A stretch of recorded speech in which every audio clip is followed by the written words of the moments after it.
प्यारे बच्चों, अस्सलामु अलैकुम।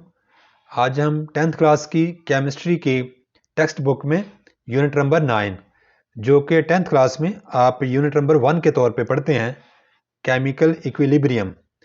इस यूनिट के ऐसे मोस्ट इम्पोर्टेंट MCQs करेंगे जो कि बोर्ड्स के पेपर्स में बार बार करीबन हर साल रिपीट होते आए हैं, और ये वीडियो इंग्लिश और उर्दू मीडियम के बच्चे दोनों के लिए मुफीद है। सबसे पहला मोस्ट इंपॉर्टेंट MCQ है, आ रिवर्स रिएक्शन इज वन। एक रिवर्स रिएक्शन वो है। आप इन चारों ऑप्शंस को ध्यान से पढ़ें और मैं आपको बताता हूं कि इनमें से करेक्ट ऑप्शन कौन सा है। जी, करेक्ट ऑप्शन है option number 4। A reverse reaction is one which speeds up gradually. एक रिवर्स रिएक्शन वो होता है जिसकी रफ्तार बतदरीज या आहिस्ता आहिस्ता बढ़ती है।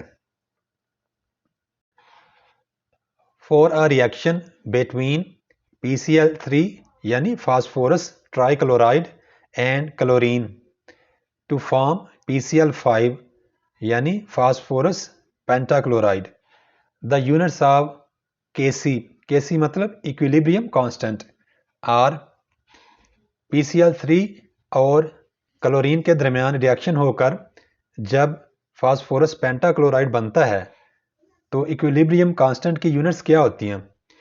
इन चारों दी गई यूनिट्स में से करेक्ट ऑप्शन है ऑप्शन नंबर 3, पर मोल क्यूबिक डेसीमीटर। ये करेक्ट आंसर है, आपने इसी को इम्तिहान में टिक करना है। Kc यानी equilibrium constant is always equal to, equilibrium constant हमेशा बराबर होता है। Option number 3 is the correct answer, Kf over Kr।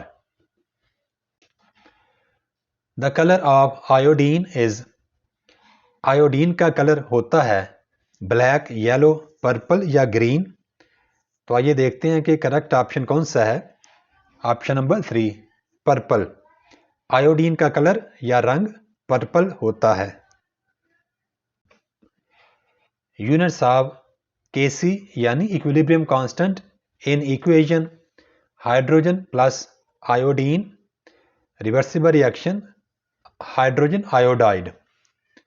इस इक्वेशन में इक्विलिब्रियम कांस्टेंट के यूनिट्स कौन से होंगे? तो इन चारों ऑप्शंस में से करेक्ट ऑप्शन है ऑप्शन नंबर 4 कि इस इक्वेशन में कांस्टेंट इक्विलिब्रियम का कोई भी यूनिट नहीं होगा।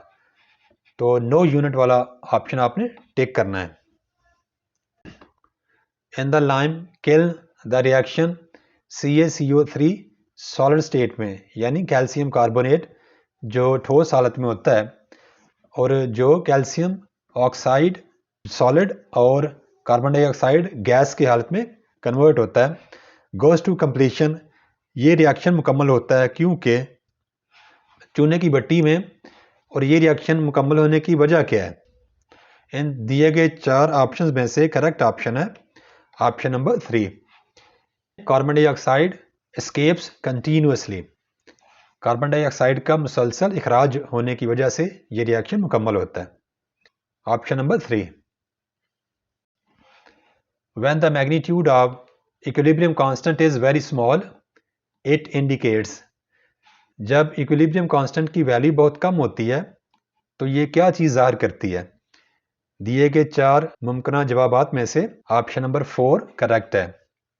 When the magnitude of equilibrium constant is very small, it indicates the amount of products is negligible। जब Kc की वैल्यू बहुत कम होती है तो ये ज़ाहिर करती है कि प्रोडक्ट्स की मिकदार बहुत कम होगी। Goldberg and Waage put forward law of mass action in, Goldberg और वॉग ने लॉ ऑफ मास एक्शन कब पेश किया था? सही जवाब है ऑप्शन नंबर 2, 1869 में, 1869 में लॉ ऑफ मास एक्शन पेश किया था गोल्डबर्ग और वॉग ने। Nitrogen and hydrogen were reacted together to make ammonia. Nitrogen plus hydrogen make ammonia. What will be present in the equilibrium mixture? जब नाइट्रोजन और hydrogen एक दूसरे से रिएक्ट करके अमोनिया बनाते हैं तो इक्विलिब्रियम मिक्सचर में क्या मौजूद होगा? दिए गए चारों ऑप्शंस में से करेक्ट ऑप्शन है कि नाइट्रोजन, हाइड्रोजन और अमोनिया तीनों चीजें मिक्सचर में मौजूद होंगी। Nitrogen, hydrogen and ammonia. The substances formed during the chemical reaction are called। कोई भी केमिकल रिएक्शन हो रहा हो तो उसके दौरान बनने वाली शय क्या कहलाती है? तो सही जवाब है option number 1, products. The unit of molar concentration is. Molar concentration की यूनिट्स क्या हैं? Option number 4 is the correct answer. The unit of molar concentration is mole पर क्यूबिक डेसीमीटर। मोलर कॉन्सेंट्रेशन की यूनिट्स मोल पर क्यूबिक डेसीमीटर होंगी। The colour of HI यानी hydrogen iodide is. Hydrogen iodide का रंग क्या होता है? बेरंग, पर्पल, सब्ज या ग्रीन या फिर सुर्ख या रेड? तो सही ऑप्शन है कि colour of hydrogen iodide is colourless, यानी इसका कोई कलर नहीं होता। हाइड्रोजन आयोडाइड बेरंग होता है। In the beginning the rate of reverse reaction is.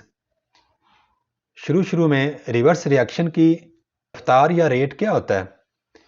Correct option is negligible. शुरू में रिवर्स रिएक्शन की जो स्पीड है या रेट है वो नेग्लिजिबल या ना होने के बराबर होती है।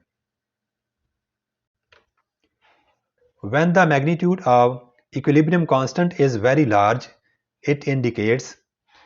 जब इक्विलिब्रियम कांस्टेंट की वैल्यू बहुत ज़्यादा होती है तो ये इस बात को ज़ाहिर करती है कि रिएक्शन मिक्सचर तकरीबन तमाम प्रोडक्ट्स पर मुश्तमिल होता है। When the magnitude of equilibrium constant is very large, it indicates reaction mixture consists of almost all products। The value of equilibrium constant depends upon। Equilibrium constant की वैल्यू का इन्हिसार किस बात पर होता है? टेम्परेचर या दर्जा हरारत, pressure, volume, density? Correct option is option number 1। The value of equilibrium constant depends upon temperature. K C की वैल्यू का इन्हिसार टेम्परेचर या दर्जा हरारत पर होता है। For the reaction the expression for the equilibrium constant is. ये जो दिया हुआ रिएक्शन है इसकी कौन सी इक्विलिब्रियम कांस्टेंट एक्सप्रेशन दुरुस्त होगी? Correct option will be option number 4। For this given reaction the expression for the equilibrium constant is C³/A² into B। The molar concentration is expressed in. Molar concentration को ज़ाहिर करने के लिए कौन सा symbol use होता है? करेक्ट सिंबल जो है जिसमें मोलर कॉन्सेंट्रेशन को ज़ाहिर किया जाता है वो स्क्वायर ब्रैकेट्स हैं। Option number 2 will be selected. Reactions which have comparable amounts of reactants and products at equilibrium state have। ऐसे रिएक्शंस जिनमें रिएक्टेंट्स और प्रोडक्ट्स की मिकदारें काफ़ी होती हैं तो इनमें इक्विलिब्रियम की हालत में Kc की वैल्यू दरमियानी होती है। Reactions which have comparable amounts of reactants and products at equilibrium state have moderate equilibrium constant value। In an irreversible reaction, dynamic equilibrium। irreversible reaction में dynamic equilibrium कभी कायम नहीं होता। In an irreversible reaction, dynamic equilibrium never establishes। आपने यहां पे option number 1 select करना है। Which one of the following statements is not correct about active mass? Active mass के बारे में मंदरजा झैल में से कौन सा बयान दुरुस्त नहीं है? 3 बयान यहां पे दुरुस्त होंगे जबकि एक बयान दुरुस्त नहीं होगा। वो वाला बयान है ऑप्शन नंबर 4। एक्टिव मास से मुराद शय का कुल मास है। ये वाला जो बयान है ये एक्टिव मास के बारे में दुरुस्त बयान नहीं है। Active mass means total mass of substances. This option is not correct about active mass. When a system is at equilibrium state, जब एक सिस्टम इक्विलिब्रियम की हालत में होता है तो फॉरवर्ड और रिवर्स रिएक्शंस का रेट बराबर हो जाता है। When a system is at equilibrium state, the rates of the forward and reverse reactions become equal. So option number 4 will be selected. Thanks for watching. Please subscribe my channel. Also like and share this video with your friends. Thanks.